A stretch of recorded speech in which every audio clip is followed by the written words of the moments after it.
Hey everyone, how's it going? I want to try a new type of video today.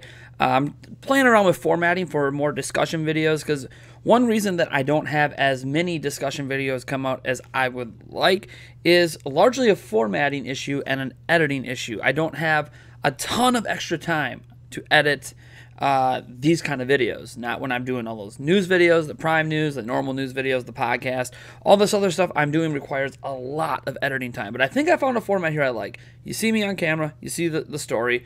Let's just get into it because I think this is interesting, and while this is related to Sony and someone going on a soapbox kind of frustrated with Sony, I think this does provide some perspective to about why people should be afraid about potentially games as a service and the idea of everything being digital and not physical and just online in general. And these are things that we know about, but these are examples that showcase it. So this is an article on Push Square by Sammy Barker.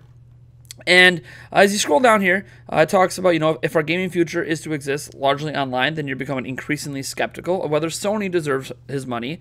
The company has built the PlayStation Store into an unparalleled empire, but it's about to gut popular racing game Drive Club and wipe it from its servers. If you already happen to own Evolution Studios' developed Racer, then you'll still be able to access it, but all of its flagship features will be absent and certain pieces of content will be cut. And then he could talk about how he understands their cost cutting and all that stuff. Then he wonders, why are they paying so much money for PlayStation Plus? And even then, if you want to argue, he says here the manufacturer may argue that your annual subscription fee is invested back into PlayStation Network's overall infrastructure, voice chat, cloud save, and parties. But the price has actually been going up and the value's been going down. For those who don't know, they used to give you 6 games per month. And now they only give you 2. So the value has been decreasing while the price has been increasing. So it's interesting to see them shut down a semi-popular game that has all this stuff. Now, this isn't the only time they've done this. Gravity Rush 2 had its online component removed. And it says after fans campaigned to keep it alive for a few months longer. That's right, fans had to campaign for the right to play the game they bought and paid for. In the case of Cat's sophomore outing, it doesn't actually detract from the game, but it is a bad look all the same. The sequel was barely a year old before they wanted to pull the plug. Kill Strain, meanwhile, didn't even get to a year, and it was shut down and erased from history, like it didn't exist in the first place. Drawn to Death is next in line. And there'll be other critics out there with articles about how unpopular all of the above-mentioned games are likely to be, but that doesn't make it acceptable in the slightest. There's no guarantee that a title's servers will stay online forever. This is an issue that's been in gaming since online became a thing, right? And then it talks about, but he could still play Gears of War on his Xbox 360 if he wants to. And that's almost 15 years old. So obviously his biggest thing here is with Sony, right? Like, forget third parties that do it, right? We know that other games have come out in the past, they failed, the servers were shut down. But he's talking about Sony published games, so where Sony controls everything basically about how long this game's going to be available. Imagine a world where, because Super Smash Bros. Ultimate is out, on Wii U, you can't play Super Smash Bros. Anymore. You can't play it online. The online shut down. The online is still active on Wii U. Now, yes, we obviously know they shut down the online features on Wii. And that is something that has bothered some people on Wii, where why can't I do this stuff online anymore? Up to this point, though, it's been harder and harder to complain about it because, one, Nintendo kept those servers up for so long. Like, they've been up for so long. We're talking about games with Sony where they can't even last this console generation, let alone last a decade plus like it did with Wii. So it's a little more defensible, right? That Nintendo, yeah, sure, the servers won't be available forever, but they're available well long enough for most people. Now, Nintendo was also giving us free online, right? Like, they weren't charging for it. So that was another justification. Hey, look, I mean, this is costing Nintendo money, and like, they don't make any money to support that kind of thing anymore. So of course they're going to shut it down. Now Nintendo charges. We don't know where the money's going. We don't know how it's being invested. We don't know if it's just going into Nintendo's coffers.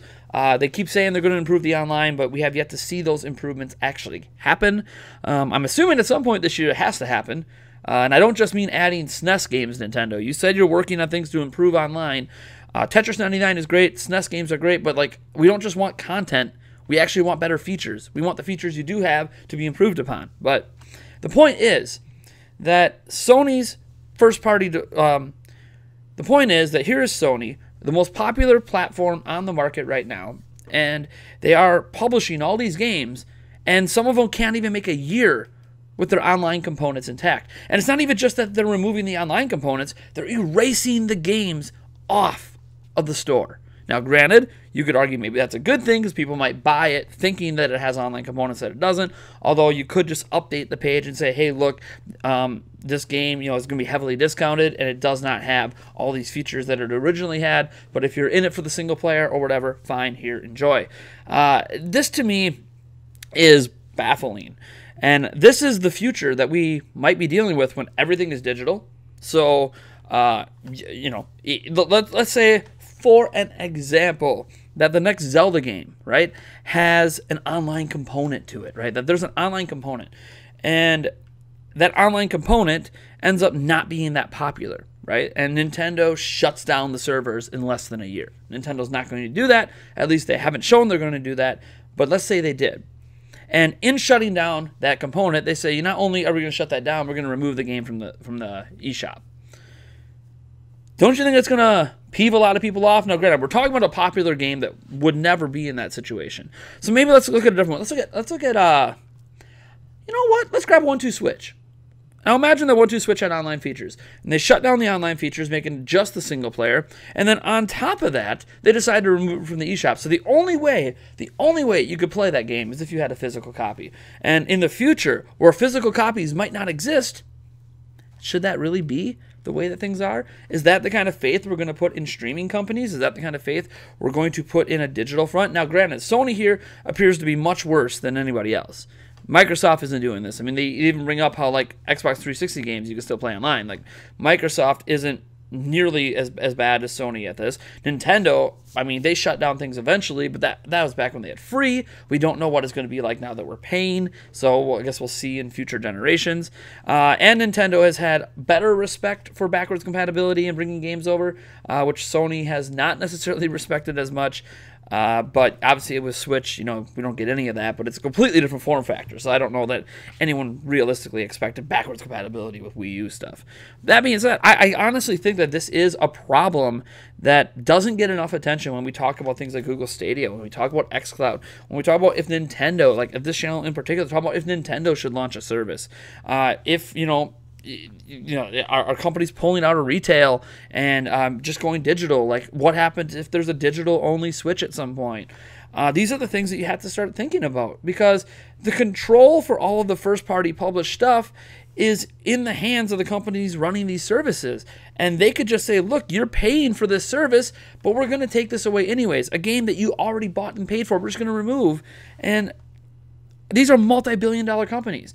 I can understand a smaller studio invest a lot of money in a game like Lawbreakers, and that game comes out and it fails. Obviously, the servers are going to be shut down because that company can't afford to keep them open. But Sony can afford it and still remain profitable, especially off their subscription fees. Nintendo can afford it, especially off the subscription fees. Microsoft can afford it, and they do afford it, and they do keep it up. So I honestly think that this is something, obviously, on Sony's side that's going to create some distrust in their own streaming services and their own digital storefronts in the future. But I also think that this is something that might become a more common occurrence moving forward. Now, if you think about this, here's another way to look at it. Other streaming services out there for other platforms, like Netflix, right? Hulu, Amazon Prime. I think those are like the three biggest ones. There's probably some other ones. I know there's like an anime one out there too. So a lot of these cycle things in and out. So Netflix will have all this content, and then every single month as they're adding new content, they're also removing old content.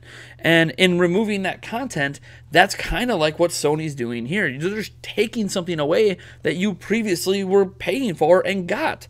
And I worry, like, I think when it comes to movies and TV shows, we're a bit more accepting of that because a lot of us don't rewatch movies and TV shows a zillion times. Some of us do. Some shows, like House for me, House MD, is well worth me rewatching a zillion times. But that's not always the case for everyone. And in removing all this stuff with video games, I really, really worry about that future. A future of no physical, a future of everything being online. Like, imagine that the next Mario game is online only, which would be amazing in some regards. But then when the servers are shut down, they're shut down. I am more worried now than I've ever been about that potential future. Now, again, Nintendo's not really giving us a reason to worry. Microsoft hasn't given us a reason to worry yet.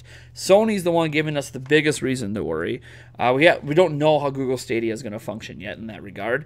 But what I do know is that this, to me, is scary. And we really need to talk more about it, and that's why I made this video. So I want you guys to go down in the comments below and let me know your thoughts on this entire situation, your fears. Is it something you're not concerned about? And if you're not concerned about it, why is it? Is it because maybe you're like me where you play a game and then you're done with it and then you don't go back to it, so you don't care? I don't know. Like, obviously I'm not someone that has like this massive library of old games that I used to play and own because I had to sell things for financial reasons over the years, and I don't always have this strong pull to go back and play those games. So I don't place as much value on holding physical games as a lot of people do, but I do place value on the ability to still have access to those games, to still be able to play those games. And that's exciting about digital, is having that all at your fingertips, but it can be ripped away just like that, and that worries me. So you guys let me know what you think about this down in the comments below. I am Nathaniel Robojans from Nintendo Prime. Also, be sure to let me know about this new discussion format. Do you like it? Do you not like it? Obviously, this this article has some interesting comments on it, getting real tired of Sony's crap. It is worrisome in this perspective. I honestly think that you guys should go give this article a read. I'll link it down in the description. I think this is a beautiful piece and something that we all as gamers should pay a lot more attention to. Anyways, I'll catch you guys in the next video.